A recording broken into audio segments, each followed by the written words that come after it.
Ada 5 situasi brek kecemasan yang korang boleh gunakan dalam kehidupan seharian. Nombor 5 ni paling penting.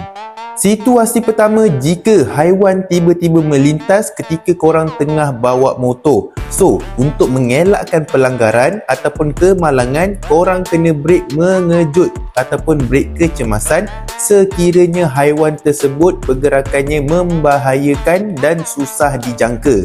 Situasi kedua, jika kenderaan di depan berhenti secara mengejut. So, dekat sini korang boleh menggunakan brek kecemasan untuk mengelakkan pelanggaran dari belakang.